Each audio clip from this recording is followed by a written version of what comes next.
I firstly say it's very difficult to follow some of my senior colleagues that have spoken before me.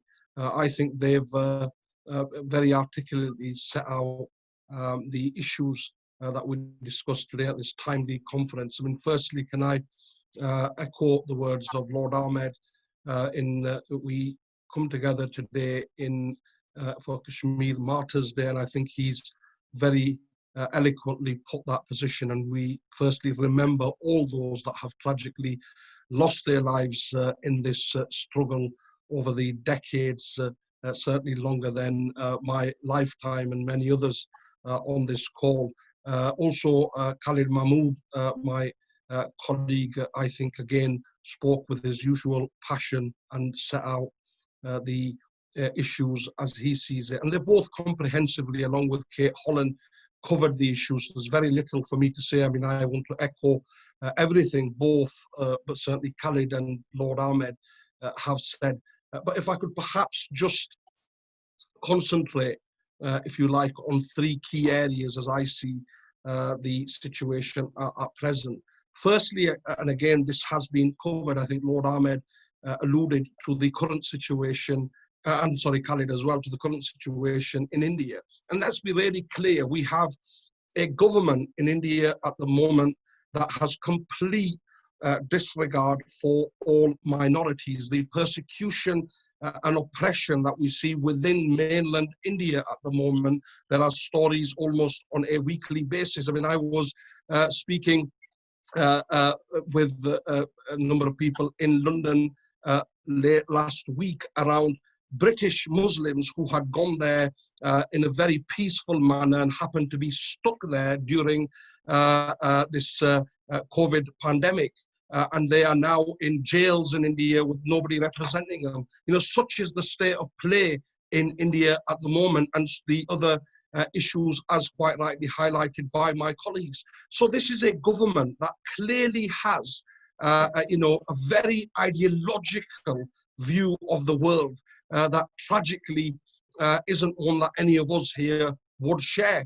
And I think, again, whilst the conference is not on that, I think the ideology is well rooted. And if we all, you know, for those who care to learn, can see that over the course of history. And this is that same ideology following on. So let's not underestimate where we are in the Kashmir struggle at the moment. This here now is a real focal flashpoint in the Kashmiri struggle, because for the first time, what we are seeing is a government that is unilaterally acting without any regard for international law, without any regard for any convention, and they are single-handedly aiming to destroy the Kashmir cause. Let's just be absolutely clear. This is, whether that's the revocation of Article 370, 35A, or the recent domicile laws, this is a clear attempt, in contrary to international law, to change the demographics of Kashmir and to effectively end the Kashmiri struggle. Now, that's why this is a very important time, because, like colleagues have said, tragically, what we can't see, what we cannot see, what we do not see at this time is the international condemnation that should deserve, because you have such blatant actions at the moment where previously you had actions where there were disputed actions that were contested on all sides, and the international community almost had some wiggle room. Now we are seeing blatant acts in violation of international law where there is no room for anybody to move away, yet we are seeing deafening silence effectively. And again, you know, I think Khalid made the point, and he's right. You know, one has to start asking the question around the effectiveness of the United Nations. The second issue is the ongoing blockade, the issue around the human rights violations and how that's been impacted. I mean, we know the persecution, oppression, and injustice for decades now. However, since last August, we have seen that really escalated again as part of a well thought out plan by the government of India and Modi's administration. We've effectively seen a blockade that has continued for over nearly a year now. Whilst we've seen some ease in the communications, various things, but it's clearly not effective, to the effect where we now have a situation with the COVID-19 pandemic where effectively people in the occupied territory cannot even learn of the various health bulletins and benefits that are communicated through social media and other such means. So the situation is dire again. And I've always seen this as in two parts, and colleagues that have heard me speak before on this will know that, and I think it's a really important really important to differentiate between those two. One is the human rights aspect, and the other is the long-standing self-determination issue. So the human rights aspect is now at an absolute critical emergency point, I would say, again. But even on that front, over the decade, we know what's happened, and that the international community remains deafeningly silent again. And we've seen, that there have been numerous reports on all these areas. However, again, those reports are gathering dust in bookshelves. Where has been the action from those reports? And it brings back to the point made by colleagues earlier around the role of the United Nations. Now, in the third and final point, and again, I've probably gone on longer than I should, is the solution. Look, I've always said this, as long as one voice keeps speaking, one voice should keep speaking, because the Kashmiris will never be silenced, regardless of the attempts that are being made to silence the sons and daughters of Kashmir. We must keep, through every format, through every means, we must keep moving. And the suggestion, both Lord Ahmed and Khalid Mahmood made, I think, again, and I don't want to repeat the points they made, but they made reference to the ICC. Again, we saw the bold move that was taken with regards to the ethnic cleansing and persecution that was happening against the Rohingya, again, actually for the world to see, but the conclusive action was not taken against the Burmese military, which were acting very much similar in these circumstances where, just over 1 million Rohingya were affected. But again, it took a third country, a relatively small country, to refer that matter to the ICC. So I support that call. Of course, we should be looking at that. Do I think that, that will happen over the next week or 2 weeks, or in a very short period? Tragically not, because again, we've not seen anybody move towards that. We've not seen any noises coming from anywhere.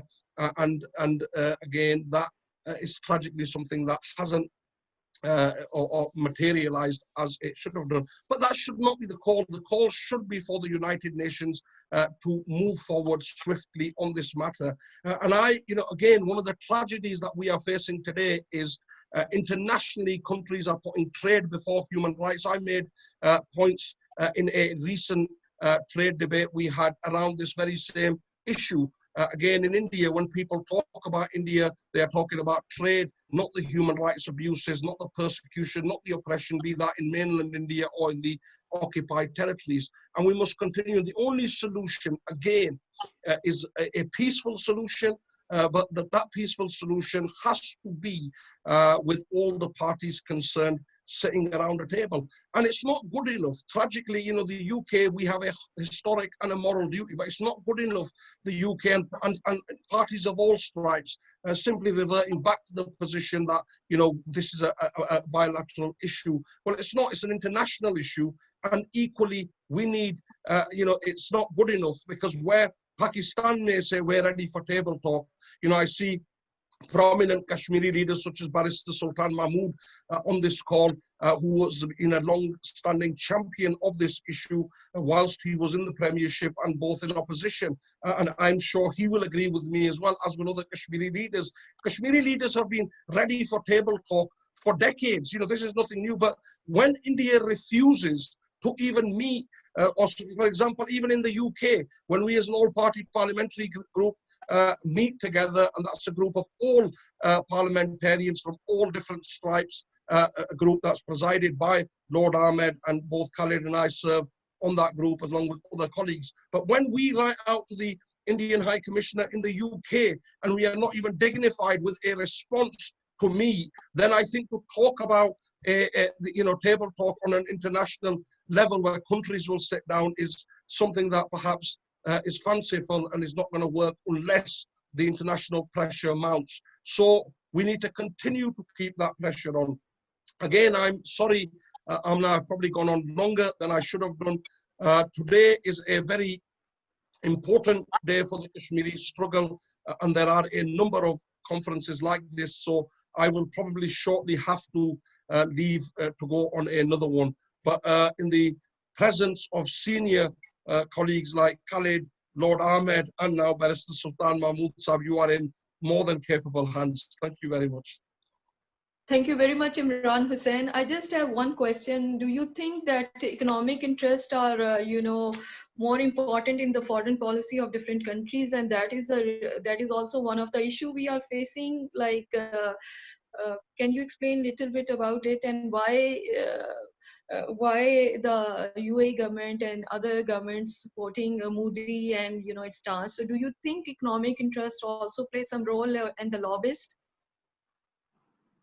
Well, look, I mean, this is very topical in the UK at the moment with, the United Kingdom leaving the EU, and now we are looking at trade deals across the world. So it is a very topical area. Like I said before, this was raised by me in a recent trade debate. But tragically, the answer to your question is, that trade is always, looked at favorably, and sometimes countries do treat human rights as a secondary poor cousin. That's just the reality of where we are, which is absolutely wrong. Trade can never, ever take precedent over injustices, persecution, and human rights.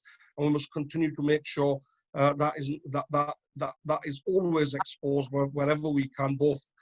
I know we do that very effectively in both houses of parliament, and colleagues here push that agenda along with me, and will continue to do that. But if I was to answer your question with a yes or no, I think tragically trade does play a role and sometimes does take precedent.